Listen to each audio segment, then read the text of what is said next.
Bien, vamos a desarrollar el capítulo de enfermedades ampollares.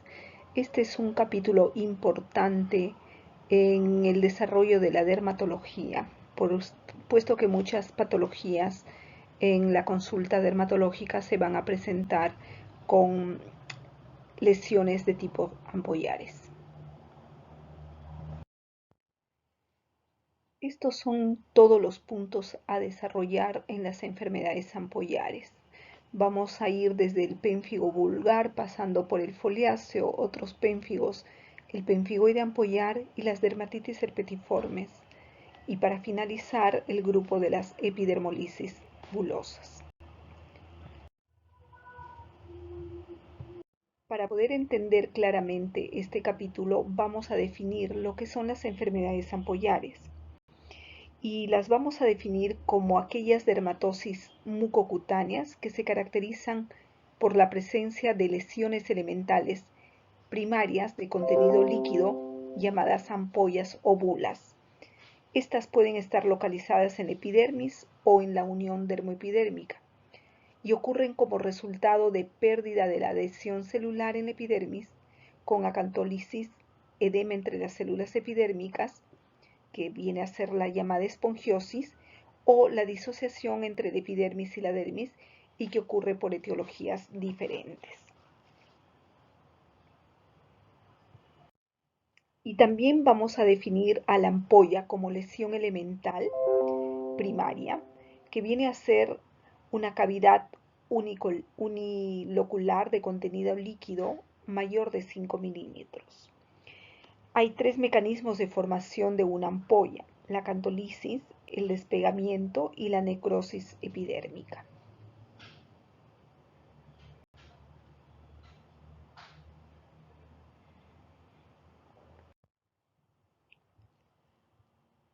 Son múltiples las causas de formación de ampollas. Estas causas van a ir desde infecciones virales y bacterianas hasta las enfermedades ampollosas autoinmunes. Entre las causas de ampollas y vesículas tenemos las genodermatosis ampollares, las causas físicas, las isquémicas no inflamatorias, goma, inflamatorias, vasculitis, o aquellas causadas por reacciones endógenas como las toxicodermias, las dermatitis fotoalérgicas e incluso las picaduras por insectos que pueden producir formación de ampollas o reacciones por hipersensibilidad. Por otro lado, tenemos causas metabólicas como la porfiria cutánea tarda, por ejemplo, y las enfermedades ampollares autoinmunes, que son las que revisaremos en amplitud en esta revisión. La etiología de las enfermedades ampollares las podemos dividir en congénitas y adquiridas. Dentro de las congénitas podemos decir que estas lesiones ampollares van a estar presentes desde el nacimiento, los primeros años de vida, y habitualmente nos estamos refiriendo a las genodermatosis. Un ejemplo clásico de este es las epidermolisis ampollares congénitas, que se divide en tres tipos, como son las epidermolíticas, las yundurales y las dermolíticas. Y en el grupo de las adquiridas nos referimos básicamente a cuatro, que son las inmunoampollares, que serán revisadas en extenso, las infecciosas, agentes físicos o químicos y metabólicas, que no las tocaremos en el desarrollo de esta clase. Cuando hablamos de enfermedades ampollares adquiridas, nos referimos a dos grandes grupos: aquellas que son no inmunológicas y las que están dentro del grupo de las inmunológicas. En las no inmunológicas son aquellas de causas físicas, como pueden ser ampollas producidas por quemaduras, radiaciones o traumas. Las de origen infeccioso, y aquí estamos ubicando al grupo de los impétigos, principalmente el impétigo ampollar producido por el estafilococo aureus. En el origen metabólico tenemos la diabetes, que produce una lesión ampollar, que es la bula diabética, y por otro lado la porfiria cutánea tarda. Y en el grupo de las inmunológicas ya nos estamos refiriendo a las enfermedades inmunoampollares que pueden ser acantolíticas y no acantolíticas y que es el motivo de esta clase.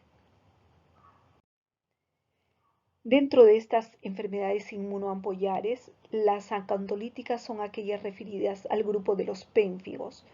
Entre ellos y a la cabeza está el pénfigo vulgar con su variante pénfigo vegetante, seguido por el pénfigo foliáceo y su variante pénfigo seborreico. Y luego tenemos un grupo de otros pénfigos en los que se tocará el pénfigo herpetiforme. Existe el pénfigo IgA, que no lo tocaremos, el pénfigo paraneoplásico, del cual hablaremos algunos puntos, y los pénfigos inducidos por drogas. Y en el grupo de estas enfermedades inmunoampollares no acantolíticas está el pénfigoide ampollar, que también será tocado extensamente con su variante pénfigoide cicatricial.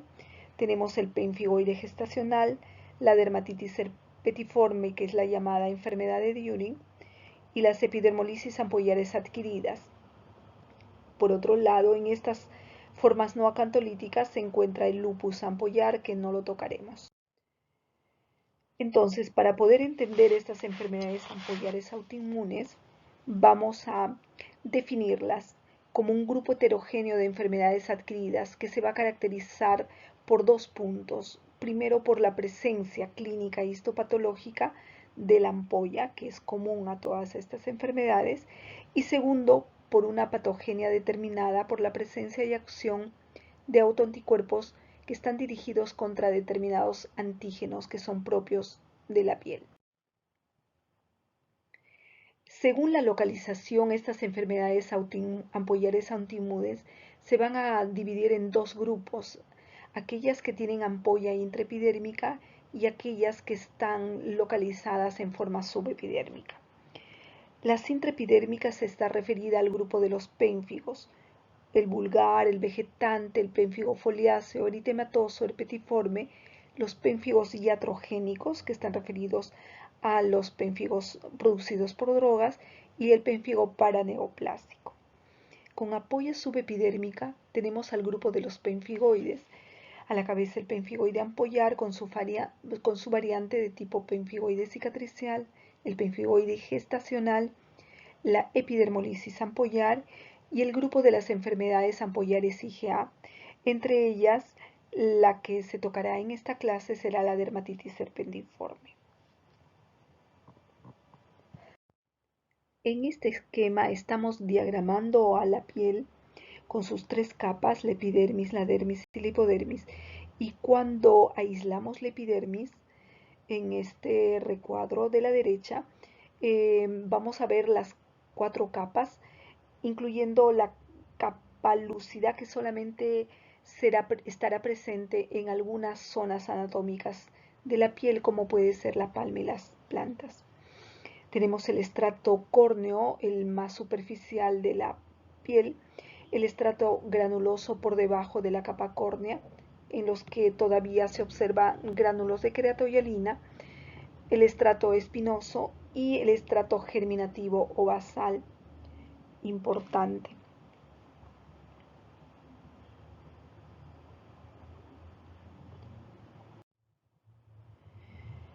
Y en este esquema hemos diagramado o está diagramado dos células que vienen a representar a los queratinocitos y la unión entre estos queratinocitos a través de los desmosomas y la unión dermoepidérmica, que es la unión de la capa basal con la dermis. Y estas serían las uniones intercelulares. Aquí un poco más en extenso se pueden ver las uniones intercelulares representada por los desmosomas, y en la parte baja el hemidesmosoma para la unión dermoepidérmica, en la que se van a ver la presencia de los hemidesmosomas.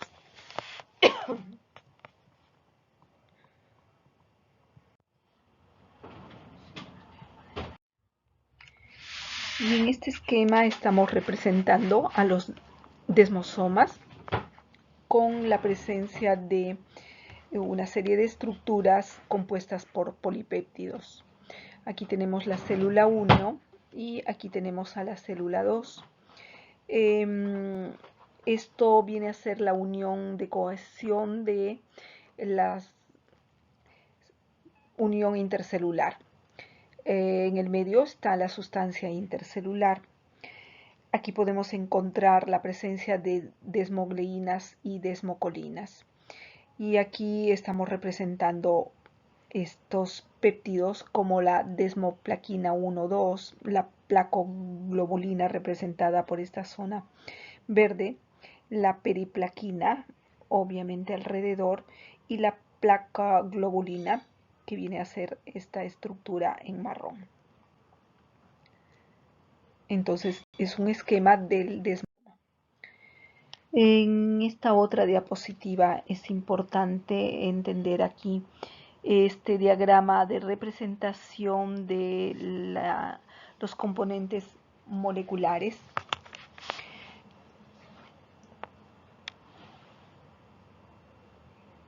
del desmosoma.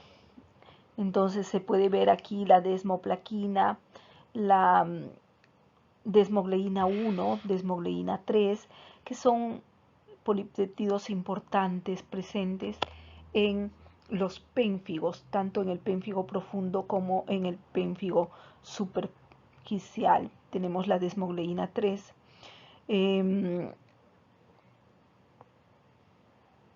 Por ejemplo, acá la desmogleína 1, que es importante para el pénfigo foliáceo. Acá la desmogleína 1, y como vemos está más superficial, la desmogleína 3, que está un poco más profunda, que será importante en el pénfigo vulgar, puesto que está presente en esto y está un poco más profundamente del epidermis.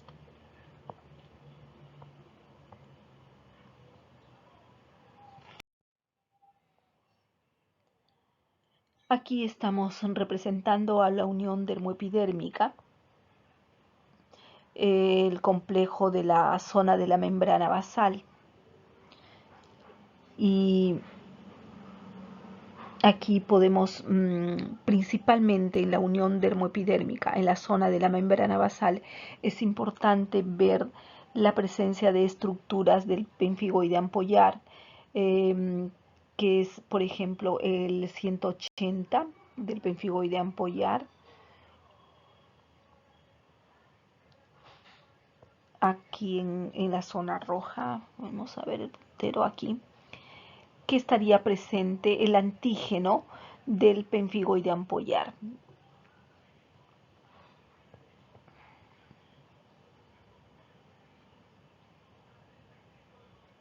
Y por otro lado tenemos también la presencia de este antígeno de 230 kilodaltons, que también es del pemfigoide ampollar. Tenemos el antígeno de 230 y el antígeno del pemfigoide ampollar de 180 kilodaltons. Tenemos el de la enfermedad de IgA lineal, que pueden hacer en esta altura, del pemfigoide gestacional, del lupus eritematoso, de la epidermolisis ampollar adquirida, como podemos ver acá. La epidermolisis bulosa también, en este caso acá, el de la epidermolisis bulosa.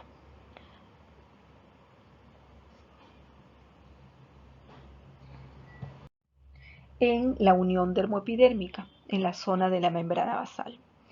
Y ahora pasaremos a revisar a los pénfigos. Para entender los pénfigos vamos a definirlo a estos como aquellas dermatosis que van a englobar un espectro clínico de formas y evolución natural diferentes y que está caracterizada por la presencia de ampollas intraepidérmicas, pero que a la vez presentan hallazgos inmunopatológicos idénticos. En los pénfigos, cuando se revisa la histopatología en la anatomía patológica, vamos a ver la presencia de acantolisis caracterizada por la separación de los queratinocitos con desaparición de los puentes intercelulares, como hemos visto en los esquemas de las células, de las uniones o cohesiones. Va a haber una pérdida de la coherencia intercelular con formación primero de hendiduras y la posterior formación de ampollas intraepidérmicas. Dependiendo de qué pénfigo se trata, la ampolla se formará más superficialmente o más profundamente. La inmunopatología dada por la inmunofluorescencia directa y por la inmunofluorescencia indirecta nos darán indicios de las características de estos pénfigos y son hallazgos inmunopatológicos comunes a todas las formas. En la inmunofluorescencia directa, que será realizada en tejido de piel perilesional, se encontrarán depósitos de anticuerpos IgG y o complemento en la superficie de las células de los queratinocitos. La inmunofluorescencia indirecta, en cambio, se va a realizar en el suero de los pacientes y se va a detectar la presencia de estos anticuerpos. Estos títulos de anticuerpos se van a correlacionar con la actividad de la enfermedad. Básicamente nos sirve para el seguimiento del paciente. Entonces, de acuerdo a la localización de la ampolla o donde se forma la hendidura, vamos a tener los pénfigos superficiales o profundos. El profundo se va a caracterizar por la presencia de la hendidura suprabasal y el ejemplo clásico es el pénfigo vulgar con su variante pénfigo vegetante. Los autoantígenos presentes son proteínas de 85 kilodaltons en la placoglobulina y está unida a una glucoproteína de 130 kilodaltons. Entonces, este autoantígeno viene a ser la desmogleína 3. En el caso del pénfigo superficial, la hendidura se va a dar a nivel de la capa granulosa o inmediatamente por debajo de ella o por debajo de la capa córnea. El ejemplo clásico del pénfigo superficial es el pénfigo foliáceo, con sus formas esporádicas, la forma endémica, que es la llamada fogo salvaje, y la variante pénfigo eritematosa, que es el síndrome de Zinner-Ascher o pénfigo seborreico. Los autoantígenos presentes en el pénfigo superficial son proteínas de 85 kilodaltons unidas a una glucoproteína de 160 kilodaltons que viene a ser la desmogleína 1, como veíamos en el esquema anterior. Entonces, los superficiales, que son intragranulares, están entonces el pénfigo foliazo, el fogo salvaje y el pénfigo eritematoso seborreico. Los profundos, el pénfigo vulgar con el pénfigo vegetante. Y existen nuevas formas de pénfigos como es el paraneoplásico y el inducido por medicamentos. En esta diapositiva lo que queremos remarcar para que ustedes aprendan es que cuáles los antígenos presentes en cada tipo de pénfigo. Y vemos que la desmogleína 3 en el desmosoma corresponde al pénfigo vulgar, la desmogleína 1 al pénfigo foliáceo, y en el caso de los pénfigos paraneoplásicos podemos encontrar antígenos como la desmogleína 3,1, desmoplaquina 1 y 2. Aquí tenemos un esquema donde se localizan precisamente estos antígenos de los pénfigos. Pénfigo vulgar, desmogleína 3,1, el pénfigo foliáceo, la desmogleína 1, el pénfigo herpetiforme, que puede ser antígenos desmogleína 1 y 3, y que se localizan a esta altura. El pénfigo IgA a nivel de la desmocolina, el pénfigo paraneoplásico en la endoplaquina y la periplaquina.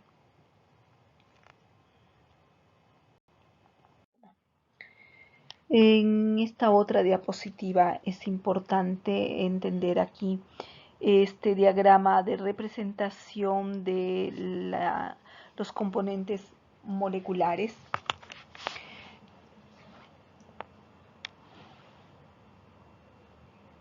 del desmosoma.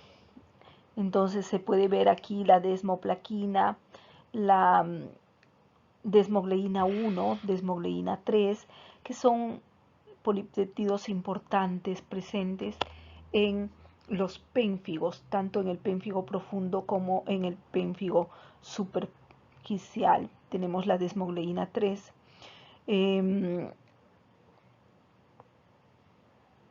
Por ejemplo, acá la desmogleína 1, que es importante para el pénfigo foliáceo. Acá la desmogleína 1, y como vemos está más superficial.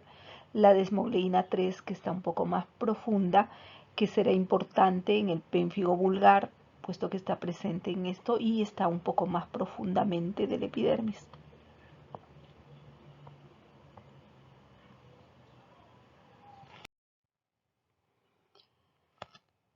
En cuanto a la etiopatogenia del pénfigo, vamos a ver que la católisis por acción de anticuerpos dirigidos contra diferentes autoantígenos de los queratinocitos es un evento importante en la formación de la ampolla en el pénfigo. No está claro cuál es el mecanismo final que produce la formación de estas hendiduras o formaciones de ampollas intraepiteliales, pero sí se sabe que existen o participan ciertos factores genéticos de antígenos de histocompatibilidad, como el HLA-DR4 en el pénfigo vulgar y el HLA-DR1 en el Fogosel-Valle. Pero también hay otros factores ambientales involucrados en el desencadenamiento del pénfigo. Y también está bastante descrito la formación de ampollas y de pénfigo por ingesta de ciertas drogas o medicamentos, como por ejemplo penicilamina, captopril, y también se encuentran pénfigos asociados a neoplasias y que pueden precipitar la enfermedad, ya sean neoplasias en órganos sólidos o hematopoyéticos. Entonces ahora vamos a abocarnos a describir un poco lo que es el pénfigo vulgar. La clínica del pénfigo vulgar suele ser clásica y se caracteriza por la aparición de una o varias ampollas que son flácidas y que asientan sobre una piel sana o eritematosa. Pueden distribuirse en forma localizada o generalizada y principalmente va a afectar piel y mucosas. Las localizaciones del pénfigo vulgar también pueden darse en piel cabelluda, en cara, en axilas y cavidad oral. Estas ampollas se caracterizan por ser flácidas, se rompen fácilmente, pueden llegar a medir de 0,5 a 1 centímetro, aunque en algunos casos pueden ser de mayores dimensiones, pero su principal característica es que son frágiles, se rompen fácilmente, con un contenido ceroso, y la curación es lenta, van a dejar áreas denudadas, a veces que pueden ser de gran extensión o tamaño, y pueden llegar a cubrirse con costras mielicéricas o mielosanguinolentas. Una característica importante del pénfigo vulgar es la presencia del signo de Nikolsky positivo, que se caracteriza por realizar una presión a nivel de la presencia de una ampolla y se va viendo el decolamiento en las partes laterales de la ampolla, como se va desprendiendo en la parte de la piel perilesional. Generalmente curan sin cicatrización o pueden dejar zonas de hiperpigmentación residual que son posinflamatorias, pero temporales. Algunas fotografías del pénfigo vulgar en la que vemos la presencia de lesiones ampollares a nivel de mucosas orales, aquí en labios, en carrillos, en la zona de encías, y con la característica aparición de ampollas o con costras mielicéricas en el tronco, en cara, como podemos ver en estas diapositivas, que se caracterizan por presencia de erosiones, muchas veces dolorosas para el paciente.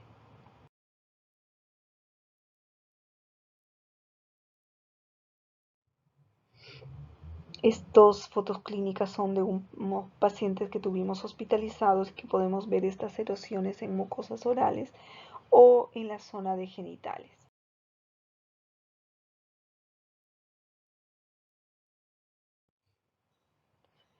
El diagnóstico del pénfigo vulgar es clínico, sin embargo podemos tener algunos exámenes auxiliares de ayuda bastante importante.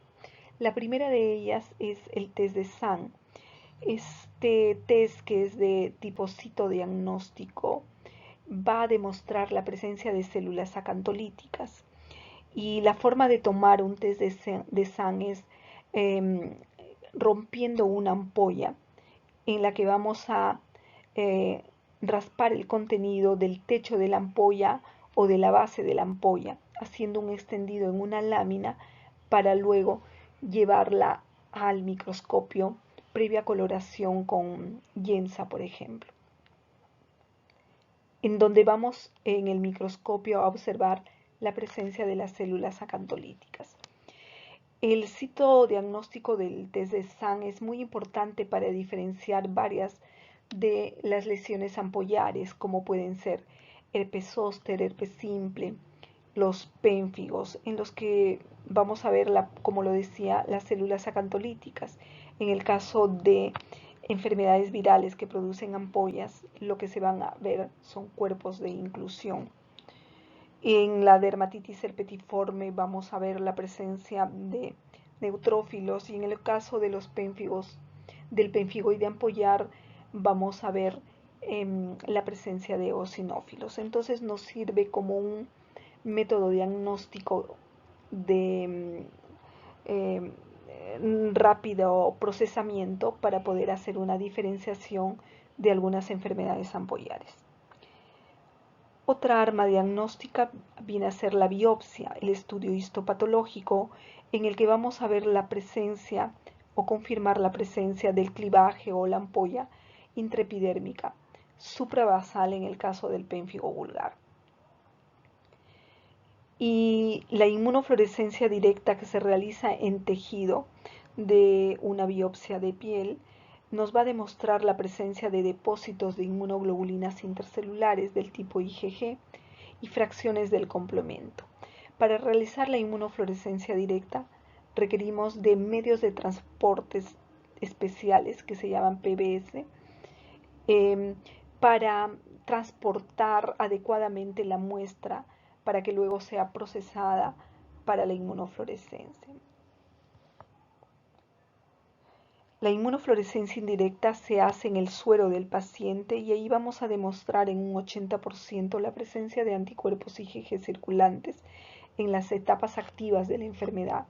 Y como decíamos hace un momento, nos va a servir para hacer el seguimiento de los pacientes, puesto que los títulos se van a correlacionar con actividad de la enfermedad.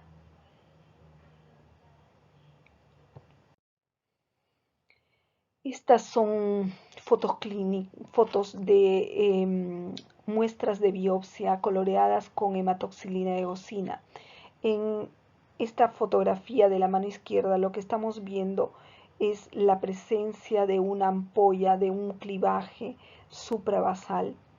Y en un acercamiento en esta otra diapositiva, la mano derecha, estamos viendo la ampolla claramente suprabasal que se ha desprendido de la capa basal, y se puede ver la presencia de células acantolíticas en esta zona o en estas zonas. Esto lo podemos ver con hematoxilina y eosina. Ackermann lo agrupa estas láminas de histopatología de enfermedades ampollares dentro de un grupo de dermatitis vesicoespongióticas intraepidérmicas. Aquí podemos ver la presencia de células acantolíticas en algunas vesículas espongióticas con un infiltrado mixto de linfocitos neutrófilos y eosinófilos.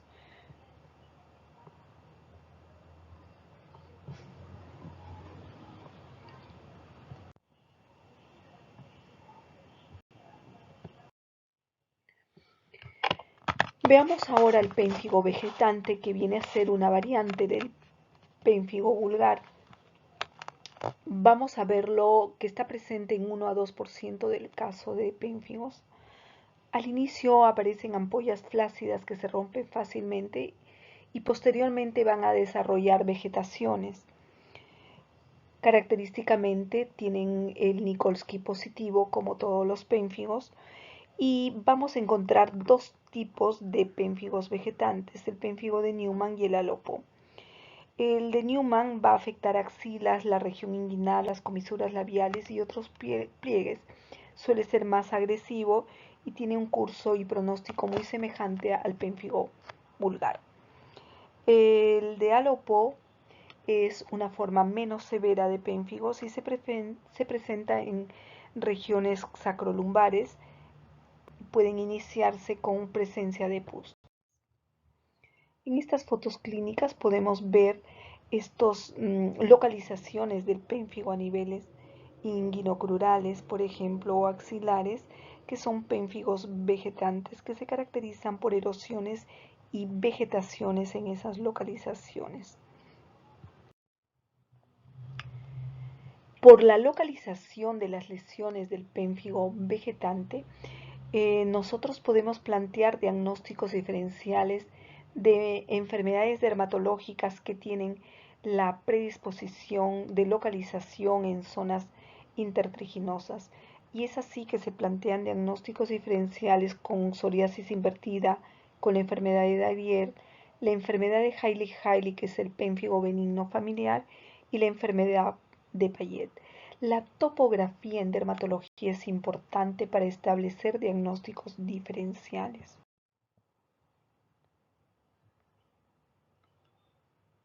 Y ahora como segundo punto vamos a tratar el pénfigo foliáceo.